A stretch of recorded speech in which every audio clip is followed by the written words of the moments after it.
Et pour finir, écoutez bien parce que ça a un rapport aussi avec l'imagination. Des scientifiques viennent de parvenir à dialoguer avec des personnes en train de rêver. Des rêveurs lucides, Jean-Jacques Herry.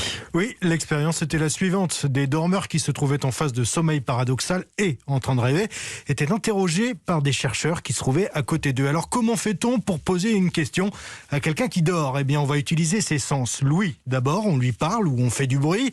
La vue, avec des flashs lumineux, ou encore le toucher en lui tapotant la main, par exemple. Ensuite, on analyse les mouvements des yeux ou des muscles faciaux de la personne qui est allongée pour voir s'il y a une réponse ou tout au moins une réaction. Les rêveurs avaient reçu des consignes avant de s'endormir. Ils devaient répondre en bougeant les yeux, en souriant ou en fronçant les sourcils. Exemple de question: combien font 8 moins 6 ? Eh bien, pour dire 2, il fallait bouger 2 fois les yeux de gauche à droite. Dans 4 cas sur 10, il y a une réponse. Le plus souvent, soit elle était correcte, soit elle était ambiguë. Reste que dans la majorité des cas, 6 cas sur 10, il n'y a pas eu de réponse.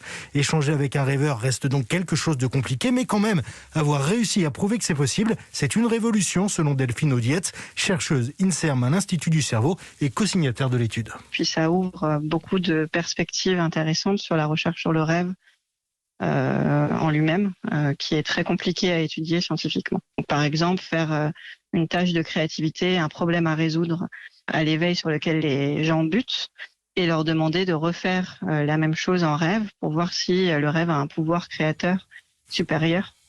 On pourrait aussi imaginer comparer le discours d'un rêveur qui décrirait son rêve en direct avec le récit qu'il en fera une fois réveillé pour essayer de mieux percer ces mystères de l'inconscient. Jean-Jacques Herry.